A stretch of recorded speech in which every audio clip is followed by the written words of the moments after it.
سب سے پہلے بات کریں گے بھارتی دہشت گردی کی۔ کینیڈا اور امریکہ کے بعد پاکستان میں بھی مودی سرکار کی دہشت گردی عالمی سطح پر بے نقاب ہو گئی۔ بھارت پاکستان میں 6 افراد کی ٹارگٹ کلنگ میں ملوث نکلا۔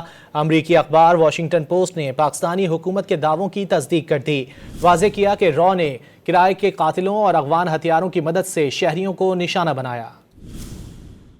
دہشت گردی اور ٹارگٹ کلنگ میں بھارت کا گھناؤنا کردار ایک بار پھر دنیا کے سامنے بے نقاب ہو گیا۔ امریکہ اور کینیڈا کے بعد پاکستان میں بھی بھارت کی دہشت گردی کے ثبوت سامنے آ گئے۔ امریکی اخبار واشنگٹن پوسٹ نے پاکستانی حکومت کے دعووں کی تصدیق کر دی۔ اخبار نے انکشاف کیا کہ 2021 کے بعد بھارت کی انٹیلیجنس ایجنسی رو نے پاکستان میں متعدد افراد کو قتل کرنے کے لیے ایک خفیہ مہم چلائی، جس میں کئی پاکستانی شہریوں کو نشانہ بنایا گیا۔ رو نے اجرتی قاتلوں اور اغوانی ہتھیاروں کے ذریعے پاکستان میں کم از کم 6 افراد کی ٹارگٹ کلنگ کی۔ واشنگٹن پوسٹ نے رپورٹ میں بتایا کہ گزشتہ اپریل 2 نقاب پوشوں نے لاہور میں ایک پاکستانی شہری کو گولیوں کا نشانہ بنایا اور فرار ہو گئے۔ یہ واقعہ بھی دوسرے ممالک کی طرح بھارتی خفیہ قتل مہم کا تسلسل ہے۔ واشنگٹن پوسٹ نے پاکستانی حکومت کے دعووں کی تصدیق کرتے ہوئے بتایا کہ پاکستان کے وزیر داخلہ بھی دہشت گردی میں بھارت کے براہ راست ملوث ہونے کا انکشاف کر چکے ہیں۔ سفارتی ماہرین نے عالمی برادری سے نریندر مودی کی سرپرستی میں جاری سرکاری دہشت گردی کا سخت نوٹس لینے کا مطالبہ کر دیا۔